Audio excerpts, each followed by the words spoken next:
নমস্কার, good morning বন্ধুরা। আমি আজকে নিয়ে এসেছি লাল লাল ঝাল ঝাল ডিমের কারি। মিঠুস ক্রিয়েশন কুকিং থেকে মিঠু বলছি। সকল বন্ধুকে আমার অঙ্গনে স্বাগত। আর সব বন্ধুরা আশা করি ভালো আছেন। শীত তো পড়ে গেছে অলরেডি, গ্রামের দিকে হয়তো একটু বেশি পড়েছে। তা সবাই নিজের খেয়াল রাখবেন, পরিবারের খেয়াল রাখবেন। আর আমি কিভাবে আমার রেসিপিটা করছি, একটা সাদা মাঠা রেসিপি, দেখতে থাকুন। খুব একটা রিচ রান্না তো আমার চ্যানেলে হয় না, তবুও একটু আধটু মশলা তো দিতেই হয়। আর সবসময় তো সাদা মাঠা রান্না অনেকে পছন্দও করবেন না, তাই আজকের রান্নাটা একটু রিচ, যদিও ডিমের ঝোল কিন্তু একটু রিচ।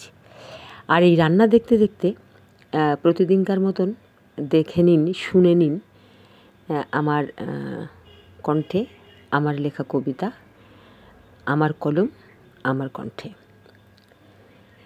এক আকাশ ভালোবাসা তুলে রেখেছি, কোনো দিন দেখা হলে পাবি, ওই দিন মিটিয়ে নেব যা কিছু অলিখিত সব দাবি। ভেবেছিস নেই কোনো অধিকার, মনের জানালা খুলে দেখ, কি সুন্দর স্নিগ্ধ যে ভোর, তবু আমাতেই মুগ্ধতা তোর। একটা ছোট্ট কবিতা শোনালাম, আর সেই সঙ্গে বলবো যে কেমন লাগছে অবশ্যই প্লিজ একটা লাইক দেবেন। আর একটা সুন্দর মতামত আপনাদের থেকে আশা করি। এই সংযোজন, রান্নার সঙ্গে কবিতা শোনানো, এটা কেমন লেগেছে বন্ধুরা প্লিজ প্লিজ তোমরা কমেন্ট করে জানিও। তবে অনেক বন্ধুই কমেন্ট করেন, আবার অনেক বন্ধুই ভিউজ করছেন। তাই সব বন্ধুকে বলবো যে শেষ পর্যন্ত ভিডিওটা দেখার অনুরোধ রইল। আর লাইক কমেন্ট শেয়ার করলে খুব খুশি হব, মনে হবে যে বন্ধু বলে মনে করেন। আর যারা নতুন ভিউজ করবেন তাদেরকে আমি অনুরোধ করব যে সাবস্ক্রাইব করলে বেল আইকনটা অবশ্যই প্রেস করার অনুরোধ রইল। কেন কি তাহলে নেক্সট ভিডিও, আমার যে ভিডিওগুলো আমি দেব, কখনো ইচ্ছে হলে দেখতে পারবেন আর আপনার নোটিফিকেশানে পৌঁছে যাবে। আমি জানি সবাই আমরা রান্না করতে জানি এবং রান্না করতে পারিও। তবে হ্যাঁ, আমরা রান্না দেখি নতুন নতুন কিছু শেয়ার করব বলে, নতুন নতুন কোনো রান্না শিখব বলে, তাই না? সেই জন্যে আমরা রান্নার চ্যানেলগুলো দেখি বন্ধুরা। এটা সকলের ক্ষেত্রেই হয়তো এই মতামতটাই, যে নতুন রান্না শিখব বলে। তবে কিছু কিছু রান্না আছে অনেক অনেক সাধারণ, অনেক কমন, প্রতিদিনই আমরা বানাই, সেগুলোও আমরা দেই। কেন অনেক নতুন যারা শিখছে, ধরুন বিদেশে রয়েছে, বাইরে রয়েছে, বাড়ির বাইরে একা রান্না করে খাবে, কি করে করবে, বাড়িতে জানে কি করে করতে হয়, মা করেছে দেখেছে, কিন্তু অতটা ধ্যান দিয়ে তারা তখন খেয়াল করে দেখে না।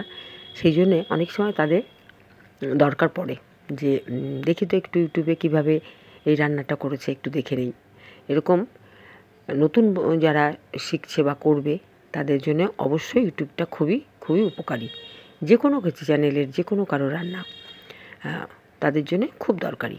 সেই জন্যে অনেক ছেলেরাও আছে বাইরে গিয়ে রান্না করে খাচ্ছে, তখন তাদের রান্না দেখাটাও অনেক সময় মনে হয় যে একটু দেখে নেই, যে কিভাবে করছে, কি ফোড়ন দেব, কতটা জল রাখবো, নুন মিষ্টি, এই রান্নাটা চিনি দেওয়া যায় কি না, ঠিক কি না? এইসব কিন্তু অনেকেই তখন খুঁজতে থাকেন যে ইউটিউবে কিছু দেখব। যাই হোক, আমার চ্যানেলটার অনেক বন্ধু আমাকে কমেন্ট করে করে জানায় যে কেমন হয়েছে। আপনারাও বন্ধুরা, আমি চাইব যে কমেন্ট করে অবশ্যই জানাবেন। আমার যে রান্নাটা অন্তত অন্য ধরনের মনে হচ্ছে, নতুন ধরনের, সেটা অবশ্যই কমেন্ট করে জানান। আর দেখুন, আপনারা যদি একটা লাইক দেন, একটা কমেন্ট করেন, আমি অনেকটা ইন্সপায়ার্ড হয়ে যাব। এত দূর তো আপনাদের জন্যই এগিয়ে এসেছি, তাই আর পেছনের কিন্তু মানে পেছন দিকে আর আমি যেতে চাই না, আমি সামনের দিকেই যেতে চাই। প্লিজ প্লিজ, তাই আপনাদের কাছে সকলের কাছে অনুরোধ রইল যে আমাকে এগিয়ে নিয়ে যাওয়ার জন্যে। আপনাদের ভালোবাসাই আমাকে এগিয়ে নিয়ে যাচ্ছে এবং ভবিষ্যতেও এগিয়ে নিয়ে যাবে, এটা আমি 100% শিওর যে বন্ধুদের সাহায্যেই আমি এগোতে পারবো। তাই সকলের কাছে আমার আবেদন রইল যে ভিউজ করলে একটা লাইক অন্তত দেবেন, ভালো লাগলে একটা কমেন্ট করবেন, যাতে পরবর্তীতে আমি আর একটা পা এগোতে পারি। ঠিক আছে? তা নমস্কার, আজ এই পর্যন্ত রাখলাম। আবার নতুন ভিডিও নিয়ে আসবো, নতুন নতুন ভিডিও দেখা হবে। সুস্থ থাকবেন, ভালো থাকবেন।